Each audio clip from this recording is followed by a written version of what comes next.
Halo, Assalamualaikum warahmatullahi wabarakatuh. Selamat sore pemirsa Celia dan pemirsa. Nggak kerasa ya, hari ini hari terakhir libur panjang Natal dan Tahun Baru. Siap-siap, besok sudah Senin. Kita akan kembali ke rutinitas awal kita. Belibet kan jadi, ya belum siap kerja nih sebenarnya. Oke, tapi kan kamu kerja hari ini Putri. Oh iya, benar. Iya, jadi memang nggak usah ya kita beradu nasib sama pemirsa ya. Karena pemirsa baru kerja besok, tapi hari ini kita sudah menyapa Anda pemirsa dengan beragam informasi. Soalnya dari kemarin.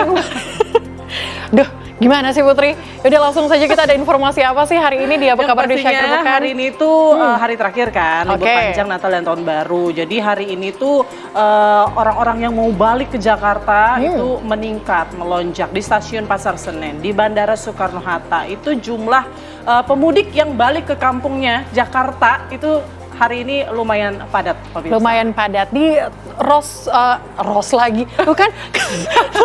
Nular. Maksudnya ruas tol Jakarta Cikampek. Tapi kita langsung ke berita pertama saja ya. Ini sepertinya informasi pertama untuk Anda pemirsa, di mana kebakaran melanda sebuah bengkel di Jalan Payodurian 3, Kelurahan Sialang, Kota Palembang, Sumatera Selatan.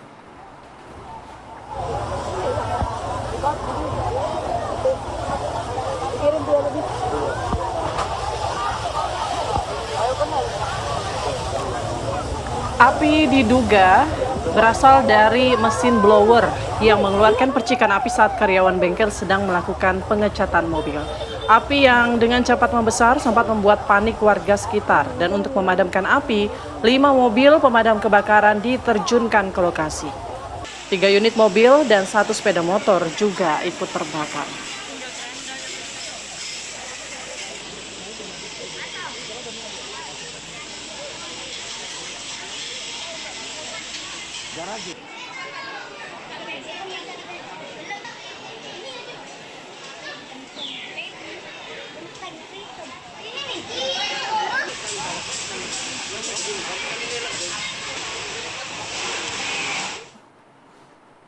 Arus lalu lintas di ruas tol Jakarta Cikampek terpantau padat pemirsa pada arus balik libur Natal dan Tahun Baru ini.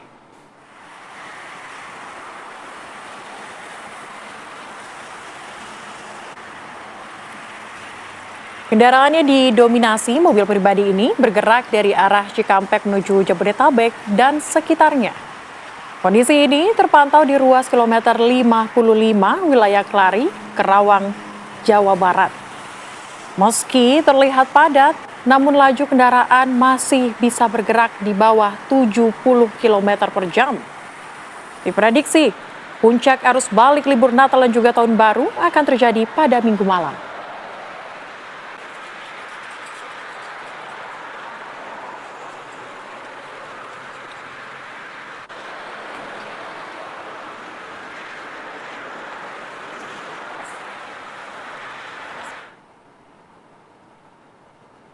Masih mengenai berita arus balik pemirsa libur Natal dan juga Tahun Baru, di mana bagi masyarakat hari ini adalah penghujung masa libur panjang pergantian tahun, di mana mereka pemirsa yang berlibur di luar kota dan harus kembali beraktivitas besok Senin mulai memadati gerbang keberangkatan seperti stasiun kereta cepat Wush di Bandung Raya, Jawa Barat. Ya, di stasiun Wush Padalarang, Kabupaten Bandung Barat terlihat padat hari ini. Dari total tiket terjual, 72% diantaranya adalah arus penumpang dari Bandung menuju Jakarta. Mereka terhitung tak cuma berangkat dari stasiun Padalarang, tapi juga dari stasiun Tegaluar, Sumarekon.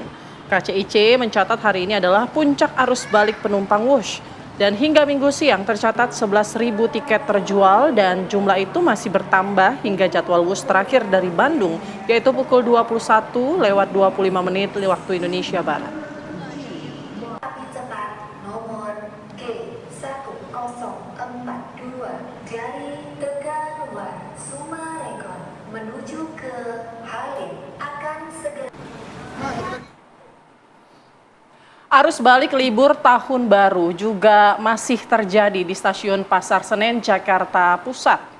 Masih banyak wisatawan ataupun pemudik yang memilih kembali ke kota asal di hari terakhir masa liburan Tahun Baru.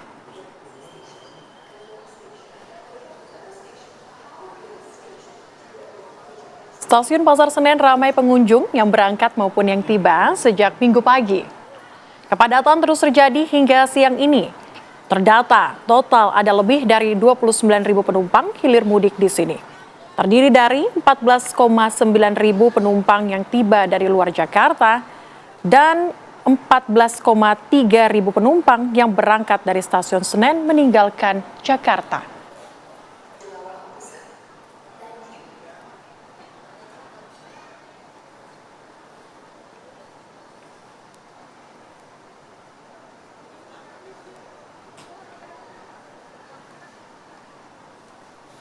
Tak hanya di stasiun Pasar Senen Jakarta saja pemirsa, tampaknya ribuan penumpang memadati arus balik libur Natal dan juga Tahun Baru di Bandara Soekarno-Hatta Tangerang.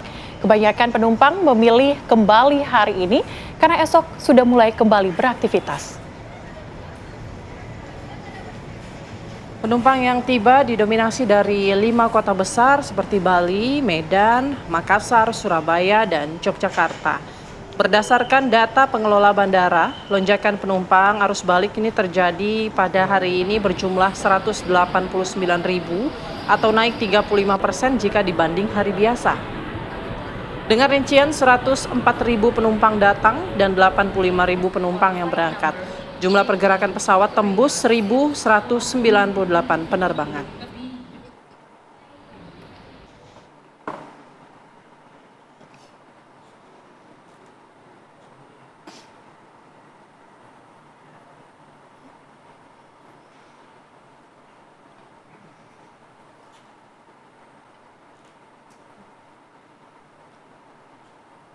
Ya, kita langsung pantau seperti apa arus balik libur Nataru di stasiun dan juga bandara. Ada rekan kami Sekar Wanda di stasiun Pasar Senen dan Rusdi Muslim di Bandara Soekarno-Hatta. Kita ke stasiun Pasar Senen terlebih dahulu. Sekar Wanda, bagaimana lonjakan para pemudik atau arus balik ini? Ya, Putri dan juga pemirsa, pada pukul 15.07 waktu Indonesia Barat saat ini terpantau di belakang saya ada sejumlah penumpang yang kemudian ingin melakukan keberangkatan ke sejumlah kota meskipun masa libur Natal dan Tahun Baru ini sudah sebentar lagi akan berakhir begitu, namun juga masih ada orang-orang ataupun masyarakat yang memilih untuk melakukan keberangkatan di masa akhir libur Natal dan juga Tahun Baru, di mana PT KAI Daob 1 Jakarta pada hari ini mencatat bahwa masih ada sekitar 9.000 tempat duduk keberangkatan untuk hari ini. Kendati demikian, dari tanggal 18 Desember hingga 4 Januari 2026 ini sudah tercatat ada lebih dari 809.000 tiket yang telah terjual, meliputi kereta api jarak jauh dan juga kereta api lokal. Dan untuk hari ini sendiri jumlah penumpang yang naik di wilayah Daob 1 Jakarta tercatat sebanyak lebih dari 42.000 orang. Sementara penumpang yang turun mencapai lebih dari 53.000 orang. Ini mana artinya bahwa masyarakat ini lebih banyak untuk melakukan arus balik ketimbang melakukan keberangkatan ke sejumlah kota mereka. Nah, untuk kereta api jarak jauh untuk jumlah penumpang hari ini mencapai lebih dari 36.500 orang. Sedangkan untuk penumpang yang turun sebanyak lebih dari 47.200 orang. Dan dari sejumlah stasiun utama khususnya di Pasar Senen ini juga menjadi salah satu yang terpadat, di mana sekitar pukul 1 siang tadi area dari stasiun Pasar Senen ini cukup padat khususnya untuk di area parkiran, di mana sejumlah masyarakat yang kemudian ingin melakukan penjemputan ataupun keberangkatan mereka harus mengantri panjang untuk bisa mendapatkan parkir di wilayah stasiun Pasar Senen. Dan kendati demikian, KAI Daob 1 Jakarta ini menghimbau untuk masyarakat yang masih ingin melakukan keberangkatan untuk datang lebih awal ke stasiun Pasar Senen dan juga memastikan jadwal serta juga identitas sesuai dengan tiket, dan juga menjaga agar barang-barang dan juga jika Anda membawa anak-anak agar memastikan anak-anak Anda juga dalam pantauan Anda, mengingat bahwa situasi di stasiun Pasar Senen ini fluktuatif. Dan juga pemirsa, disarankan untuk Anda yang masih melakukan keberangkatan untuk melakukan boarding face recognition atau naik kereta tanpa harus menunjukkan boarding pass secara manual agar ini jauh lebih efektif dan juga mempersingkat waktu. Demikian Putri. Baik, kalau kita lihat memang sudah membludak begitu ya, arus balik di Stasiun Pasar Senen. Kita bergeser dulu untuk melihat bagaimana kemudian arus balik di Bandara Suta. Sudah ada rekan kami, Rusdi Muslim yang akan mengabarkan. Rusdi, bagaimana kemudian situasi terkini di sana? Ya baik Eza, Putri serta pemirsa, dapat saya kabarkan dari Terminal 1B Bandara Soekarno-Hatta. Dapat Anda saksikan sendiri bagaimana arus balik Natal dan Tahun Baru terjadi di Bandara Soekarno-Hatta. Hal ini sesuai dengan prediksi dari pengelola Bandara Soekarno-Hatta. Hari ini diperkirakan kurang lebih ada sekitar 189.000 penumpang baik yang datang maupun pergi, dan didominasi oleh penumpang yang tiba yaitu sekitar 140.000 penumpang. Hal ini memang Bandara Soekarno-Hatta menjadi tempat favorit tujuan para pemudik yang usai menikmati liburan serta pulang kampung. Hal ini sesuai dengan esok kebanyakan para pemudik atau penumpang sudah mulai beraktivitas kembali. Dapat saya kabarkan Putri, memang pengelola bandara memprediksi hari ini sehingga pengelola juga meningkatkan fasilitas, di mana dengan adanya kondisi yang cuaca buruk, pengelola bandara mengaktifkan operasional selama 24 jam, yaitu transportasi umum seperti moda transportasi taksi online, taksi konvensional maupun bus-bus damri akan beroperasi secara 24 jam. Begitu juga dengan tenan-tenan yang akan disiapkan untuk beroperasi hingga tengah malam. Hal ini guna membantu para penumpang sehingga mereka tidak perlu khawatir ketika sampai di Bandara Soekarno-Hatta untuk kelaparan atau tidak sampai di rumah. Demikian juga ada 4 posko yang disiapkan, yaitu posko utama terdapat di Terminal 1B serta 3 posko di tiap terminal, di mana ada 3 terminal. Dan untuk sejauh ini memang rute-rute favorit yang tiba yaitu kebanyakan dari Bali, Medan, Makassar, Surabaya, dan Yogyakarta. Dan diperkirakan hingga malam para penumpang terus memadati Bandara Soekarno-Hatta. Demikian Keza dan Putri. Baik, terima kasih Rusdi Muslim mengabarkan langsung dari Bandara Soekarno-Hatta. Sebelumnya ada Sekar Wanda di Stasiun Pasar Senen. Terima kasih rekan-rekan. Anda kembali di Apa Kabar Indonesia akhir pekan. Pemirsa, jelang berakhirnya masa libur Natal dan Tahun Baru, kawasan wisata Bandung Zoo atau Kebun Binatang Bandung ini dipadati ribuan pengunjung. Apalagi masuk ke lokasi wisata tersebut gratis atau bisa menggunakan sayur mayur sebagai pengganti ataupun bentuk donasi untuk pakan satwa yang sudah lama tidak terurus di tengah sengketa pengelolaan lahan. Perhentikan kembali untuk para pengunjung, silakan. Setelah cukup lama ditutup karena sengketa pengelolaan lahan, Kebun Binatang Bandung di Jalan Taman Sari, Kota Bandung kini kembali dibuka. Pada libur panjang Natal dan Tahun Baru 2026, ribuan wisatawan datang untuk menghabiskan waktu bersama keluarga. Apalagi masuk ke Kebun Binatang Bandung ini cukup bayar seikhlasnya, bahkan bisa menggunakan sayur mayur sebagai bentuk donasi untuk membeli pakan satwa yang sudah lama tidak terurus. Pengunjung bisa melihat beragam satwa seperti singa, jerapah, orangutan, dan binatang lainnya. Antri dari jam 7:30, baru masuk jam 8:30. 9. Tadi cukup ramai nggak? Cukup ramai, penuh. Siap. Donasinya dimulai dari rupiah berapa?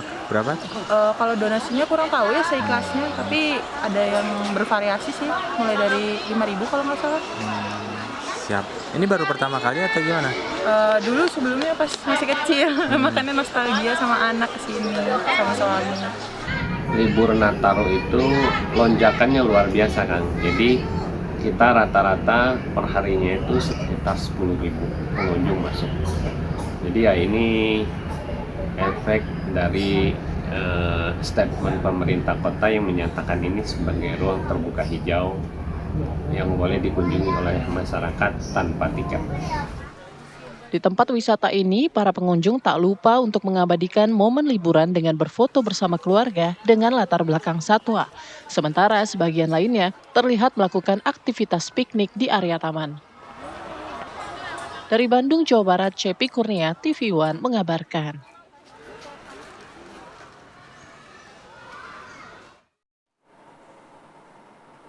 Lalu bagaimana suasana terkini di Kebun Zoo atau Kebun Binatang Bandung Zoo maksud saya? Ini kita tanyakan langsung kepada rekan Cepi Kurnia di lokasi saat ini. Cepi, seperti apa kemudian suasana di sana?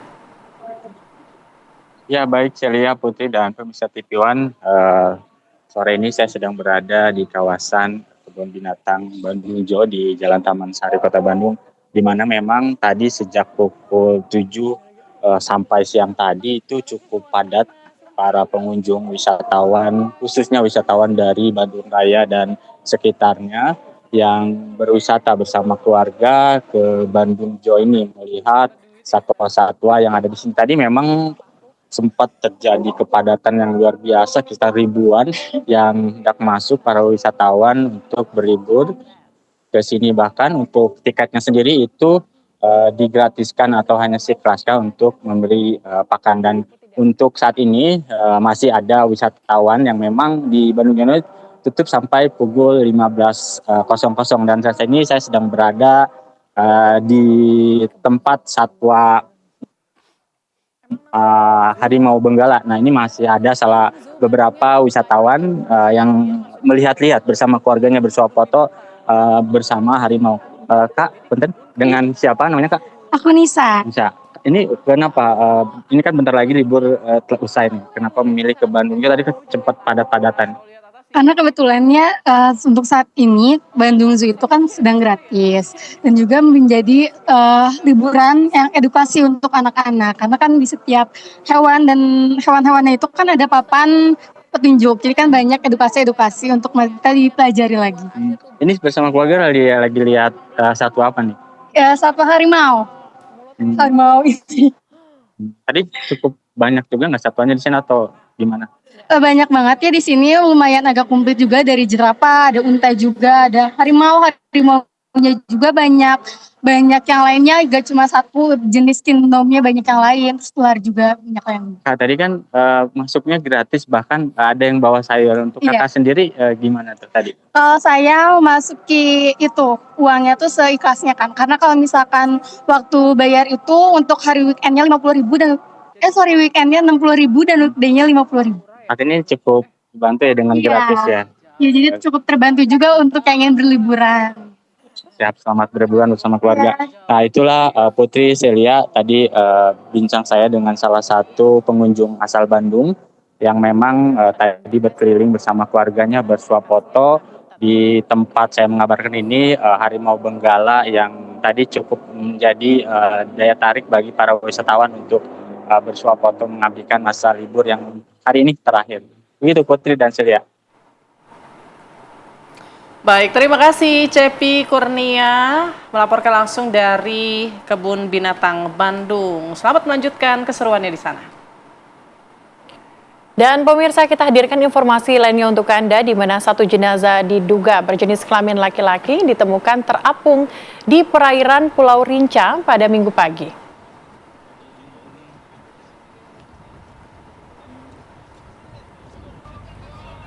Jenazah ditemukan mengapung di antara Pulau Serai dan Pulau Rinca dengan jarak kurang lebih 1 meter. 1 kilometer maksud kami, arah utara dari lokasi tenggelamnya kapal wisata Putri Sakinah. Tim SAR gabungan langsung melakukan evakuasi dan membawa jenazah ke kapal negara Puntadewa milik Basarnas. Jenazah kemudian dibawa ke Rumah Sakit Morombok, Labuan Bajo untuk diidentifikasi. Bidokes Polda Nusa Tenggara Timur kini melakukan pencocokan data antemortem dan postmortem untuk mengidentifikasi identitas jenazah. Pencarian korban kapal Putri Sakinah yang seharusnya ditutup hari ini kembali dilanjutkan 3 hari sampai 7 Januari.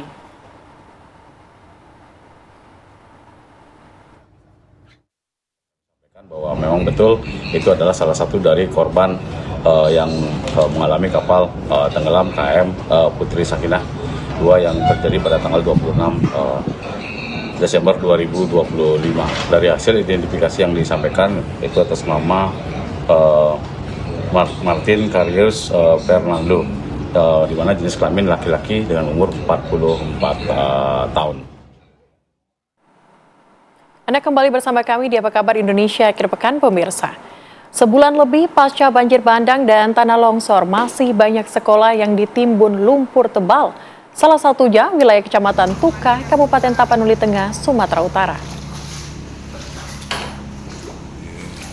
Lumpur tebal masih menimbun 2 sekolah dasar di Jalan Humala Tambunan, Kelurahan Tuka, Kabupaten Tapanuli Tengah, Sumatera Utara pada Sabtu kemarin.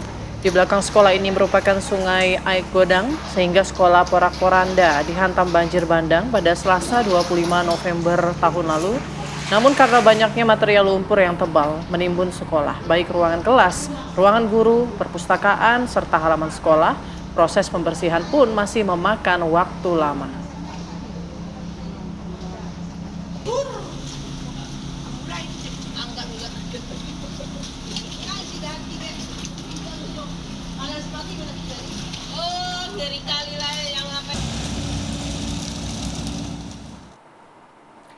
Hujan lebat yang terus mengguyur Gayo Lues Aceh ini menyebabkan tanah longsor kembali terjadi, salah satunya di Desa Rampung Musarah, Kecamatan Putri Betung.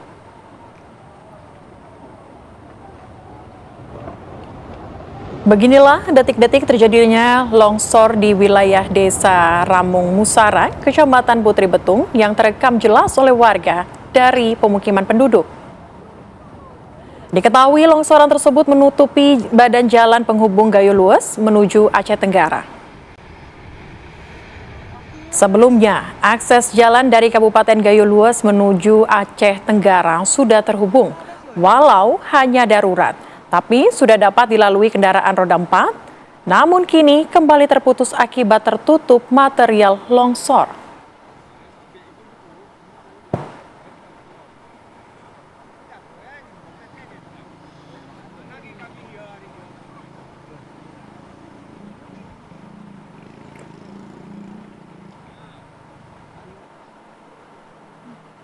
Pemirsa, kita menuju ke PD Jaya Aceh, di mana 11 alat berat dikerahkan untuk normalisasi Sungai Meredu di PD Jaya Aceh. Ya, normalisasi dilakukan untuk mengamankan alur sungai dan mencegah terjadinya luapan susulan.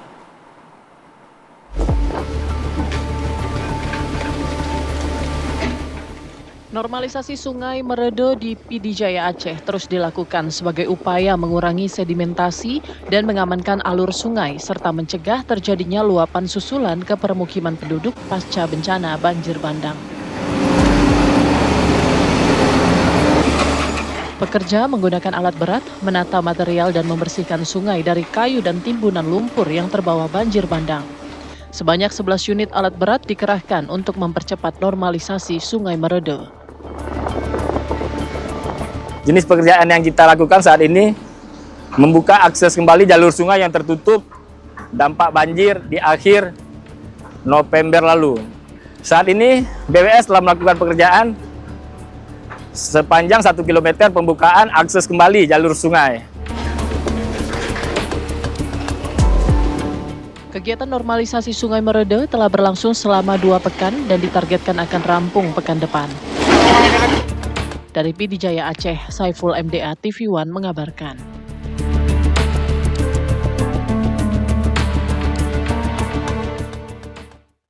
Puluh hari usai banjir bandang dan tanah longsor menerjang Aceh Tengah, Aceh, perekonomian Takengon mulai terlihat menggeliat.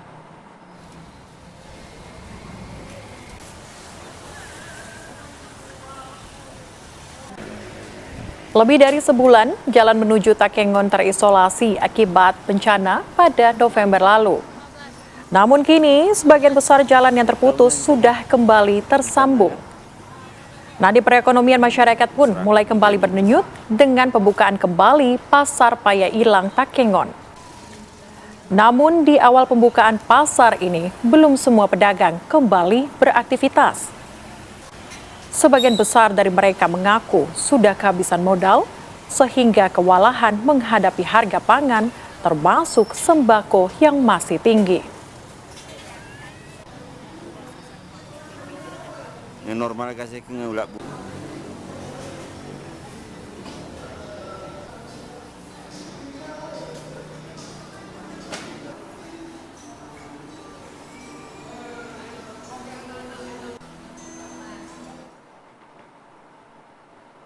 Ya pemirsa, bagaimana kondisi terkini pasca banjir bandang dan juga longsor di Sumatera? Kita tanyakan kepada rekan-rekan kami, ada Hadiri Azhar di Takengon dan juga Syaren Situmorang di Tapanuli Tengah. Kita akan menuju ke Hadiri dulu. Hadiri, bagaimana kemudian perekonomian di sana? Informasinya, ini pasar ini sudah mulai terbuka kembali, nadi ataupun denyut perekonomian sudah mulai bergerak di sana. Bagaimana kondisi terkini, Haidir? Ya, Celia dan Putri, kita kabarkan pada pemirsa TV One bahwa hari ini, dalam 2 hari terakhir ini, perkembangan kondisi di Aceh Tengah mulai kian membaik dan terjadi pemulihan. Mungkin setidaknya hari ini sudah mulai dibuka pasar Paya Ilang, di mana ini pusat terbesar perdagangan di Kabupaten Aceh Tengah. Hari ini sudah terbuka. Meski sudah dibuka, namun memang masih sepi dari pedagang, juga sepi dari pembeli. Hal ini diduga karena masih kurangnya pasokan bahan pangan dan sembako yang masuk ke Aceh Tengah karena masih banyak akses jalan yang masih dibangun secara darurat. Dan hal ini diharapkan bisa dipercepat perbaikan jalannya sehingga pasokan pangan untuk wilayah Aceh Tengah ini kembali normal dan harga bisa kembali normal dan banyak pedagang akan kembali berjualan. Selain itu juga para pedagang berharap pada pemerintah agar bisa membantu mereka untuk setidaknya memberikan modal kembali karena pasca bencana ini mereka banyak yang kehabisan modal sebab selain ikut terkena bencana, musibah bencana tanah longsor dan banjir bandang juga banyak dagangan mereka ini tidak bisa dijual lagi karena busuk karena hampir sebulan lebih tidak berjualan. Selanjutnya, Celia dan Putri, untuk kondisi saat ini di Kabupaten Aceh Tengah, hingga hari ke-40 bencana yang terjadi di Aceh dan Sumatera ini, ada 30 desa hari ini di Kabupaten Aceh Tengah masih terisolir. Desa tersebut tersebar di 5 kecamatan, yaitu di Kecamatan Ketol, Bintang, Linge, Usip Antara, dan Silih Nara, Putri. Baik, Haidir. Kalau tadi Anda sempat sampaikan memang ada sejumlah hal yang dibutuhkan oleh masyarakat di sana termasuk permodalan. Bagaimana kemudian respon dari pemerintah? Apakah mungkin dari Bupati di sana dan juga pemerintah daerah apakah sudah merespon hal ini, hal yang dibutuhkan oleh masyarakat? Ya. Untuk saat ini bisa kita kabarkan pemerintah kabupaten sendiri hingga provinsi dan pusat masih fokus pada pembukaan akses untuk pemulihan akses jalan terlebih dahulu. Selain itu juga untuk membantu para korban. Karena hingga hari ini akses jalan juga belum sempurna, para korban juga masih di titik-titik pengungsian. Mungkin hal ini nanti akan kita tanyakan kembali kepada pemerintah, apakah ada bantunya modal untuk UMKM ataupun para pedagang yang hari ini sangat membutuhkan bantuan, supaya sesuai harapan kehidupan mereka masa akan datang itu bisa pulih kembali, Putri dan Celia. Baik, Haidir Azhar dari Takengon Aceh, kita bergeser ke Tapanuli Tengah, Sumatera Utara, ada Syaren Situmorang. Bagaimana dengan proses pemulihan pasca bencana di sana, Syaren?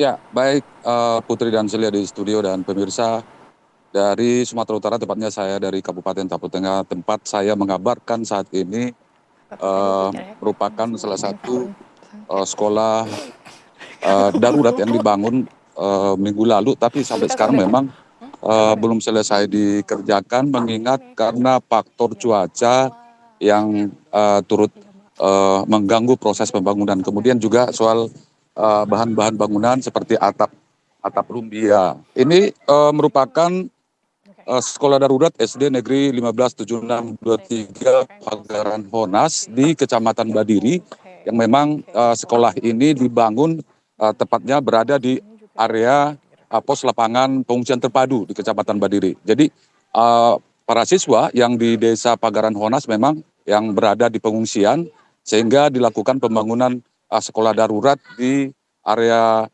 pos lapangan pengungsian terpadu ini di Kecamatan Badiri. Seperti di belakang saya ini atapnya terbuat dari daun rumbia tetapi masih sebelah itu pun lantainya juga masih tanah terlihat seperti di belakang saya. Padahal Putri dan Celia besok sudah dijadwalkan pelajar sudah mulai memasuki aktivitas belajar di sekolah.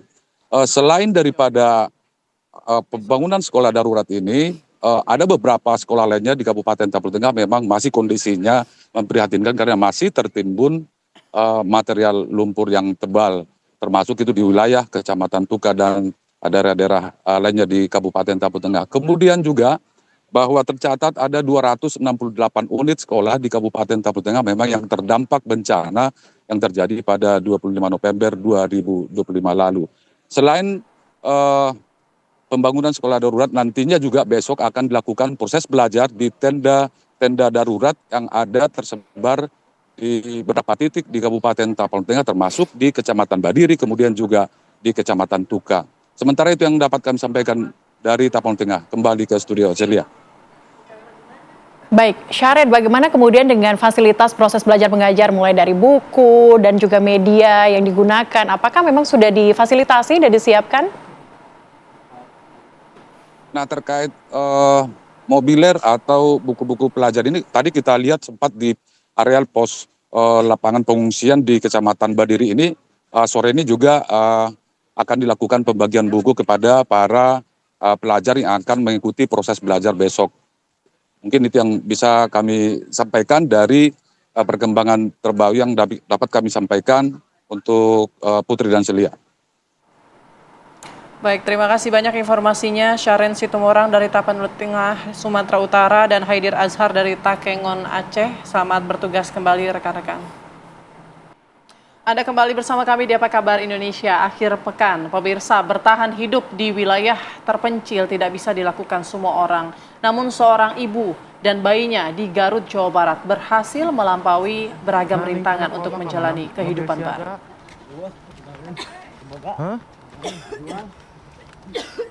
Demi melahirkan bayinya dengan selamat dan sehat, Santi harus meninggalkan rumahnya di Kampung Salacau, Banjarwangi, Garut dengan berbagai risiko. Ia harus ditandu dahulu menggunakan kain sarung yang diikat bambu. Setelah itu, Santi diangkut oleh warga menggunakan sebuah mobil bak terbuka. Tak lama, hujan pun mengguyur. Bidan desa terus mendampingi perjalanan beresiko itu hingga Santi sampai di puskesmas untuk mendapatkan penanganan medis yang layak.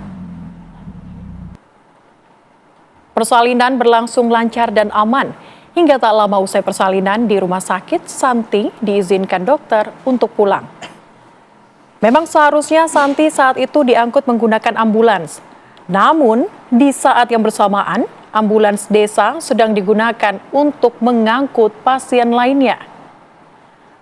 Padahal saat itu Santi dalam kondisi darurat karena gagal melakukan persalinan biasa di rumahnya, sehingga harus segera mendapatkan penanganan medis yang lebih lengkap.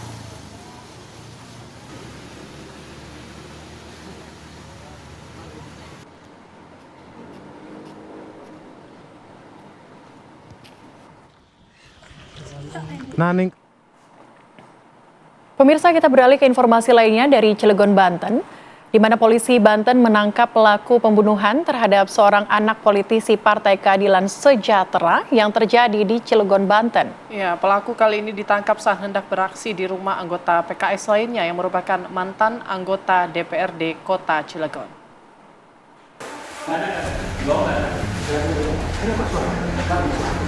Enggak, saya memang curiga juga sih.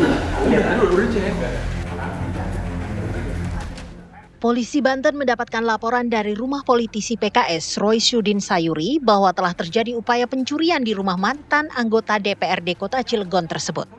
Pencuri terpergok oleh asisten rumah tangga Roy Sudin saat sedang beraksi. Pencuri itu langsung sembunyi di garasi. Si pencuri lihai bersembunyi di antara mobil-mobil di garasi, namun saksi melihat jelas ia bersembunyi di antara mobil-mobil tersebut sehingga polisi dan warga mengepung garasi. Tak berapa lama, si pencuri ditemukan.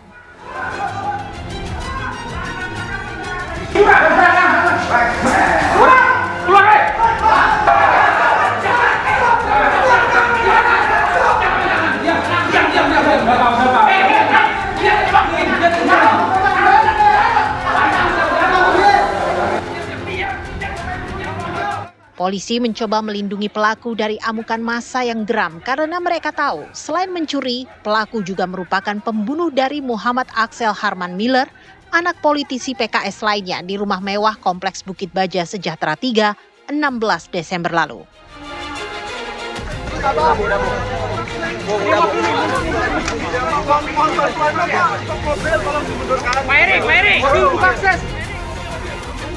Warga yang geram terus mencoba-coba mencuri kesempatan untuk memukuli HA, si pencuri sekaligus pembunuh seorang anak usia 9 tahun. Namun, polisi bersiaga penuh sehingga HA berhasil diamankan dan ditahan di Mapolda Banten.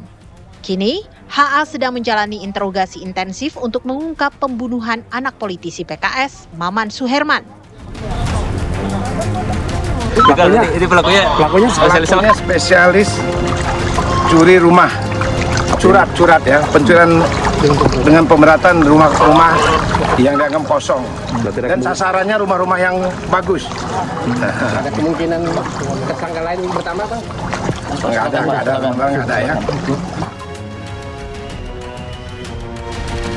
Meski polisi menyebut HA adalah pencuri spesialis rumah mewah yang kosong, korban HA secara kebetulan sama-sama politisi PKS. Polisi menyebut HA adalah warga Palembang, Sumatera Selatan yang bekerja di sebuah perusahaan di Ciwan dan Cilegon. Dari Cilegon, Banten, Andre Sopian, TV One mengabarkan.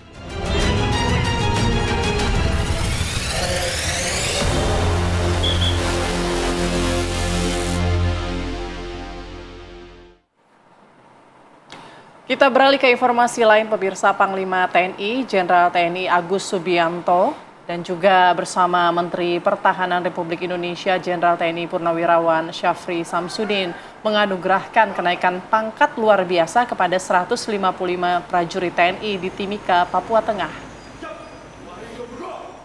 Upacara kenaikan pangkat luar biasa atau KPLB dipimpin langsung oleh Panglima TNI, Jenderal TNI Agus Subianto. Sebanyak 155 prajurit TNI menerima KPLB beserta piagam penghargaan sebagai bentuk apresiasi atas dedikasi, loyalitas, dan prestasi dalam pelaksanaan tugas, khususnya di wilayah operasi Papua. Dalam kegiatan tersebut, Menhan Syafri Samsudin menyampaikan pemberian KPLB merupakan bentuk perhatian pimpinan TNI terhadap prajurit yang telah bekerja optimal, serta mengabadikan pengabdian yang tinggi dalam menjaga stabilitas, keamanan, dan kedaulatan negara. Kenaikan pangkat luar biasa dapat terus diberikan kepada prajurit TNI tanpa adanya batasan sepanjang didasarkan pada prestasi yang telah dicapai.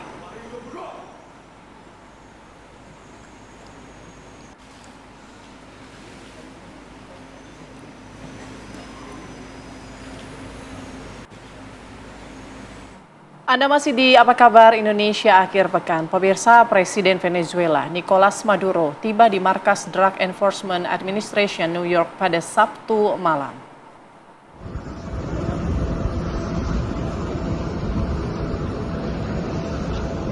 Nicolas Maduro telah tiba di bawah tahanan Amerika Serikat di New York setelah operasi militer kilat di Caracas. Dalam sebuah rekaman terlihat Maduro dikawal oleh personel bersenjata di dalam fasilitas DIA Divisi New York. Konvoi keamanan ketat terlihat tiba di lokasi tersebut pada Sabtu malam tak lama setelah penangkapannya diumumkan. Pejabat Departemen Kehakiman mengkonfirmasi bahwa Maduro akan dihadirkan di depan Hakim Federal Manhattan pada hari Senin 5 Januari 2026. Ia akan didakwa atas tuduhan perdagangan narkoba internasional. Kemudian istri Maduro, Cilia Flores, juga dilaporkan menghadapi dakwaan hukum dan ikut diamankan dalam operasi yang sama.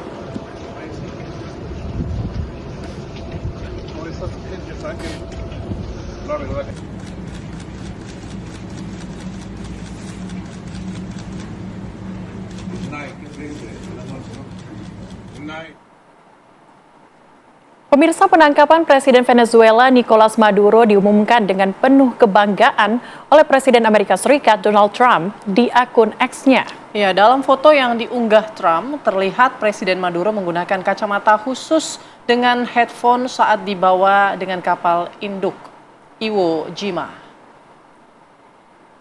Kacamata yang digunakan Presiden Maduro bukanlah sembarang kacamata, melainkan goggle pengacau sensori yang digunakan bersamaan dengan headphone. Digunakan bersamaan, maka pengguna Google dan headphone ini akan terblokade pandangan dan juga pendengarannya. Google dan headphone ini dipakaikan oleh pasukan Amerika dan pada Presiden Venezuela saat penangkapan pada 3 Januari waktu setempat. Google dan headphone ini biasa dipakaikan pada tahanan figur atau tokoh penting.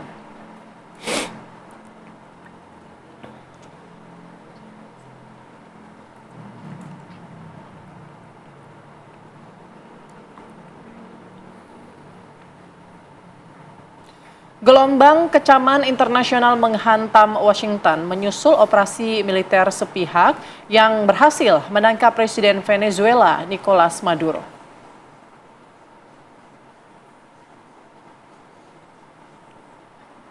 Sekjen Antonio Guterres menyatakan keprihatinannya mendalam atas pengabaian piagam PBB. PBB menegaskan bahwa metode penangkapan pemimpin negara melalui aksi militer luar negeri adalah preseden yang sangat berbahaya bagi kedaulatan negara manapun. Sementara Parlemen Eropa menuduh pemerintahan Donald Trump merusak kredibilitas dunia barat. Ursula von der Leyen menuntut agar transisi di Venezuela dilakukan secara demokratis dan damai, bukan melalui paksaan militer.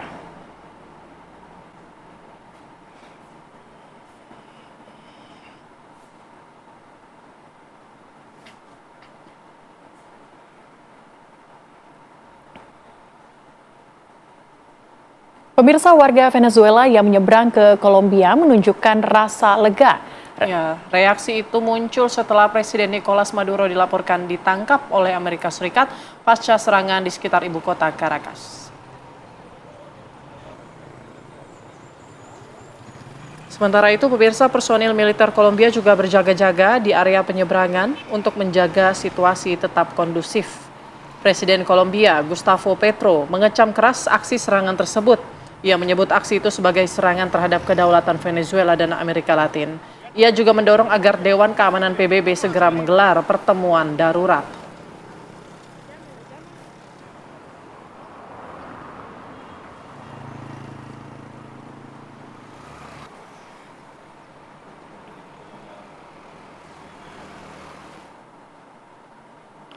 Ya pemirsa, informasi tadi sekaligus menutup jumpa kita di Apa Kabar Indonesia akhir pekan kali ini. Saya Celia Alexandra. Dan saya Putri Windasari pamit undur diri. Terima kasih atas kebersamaan Anda. Sampai jumpa.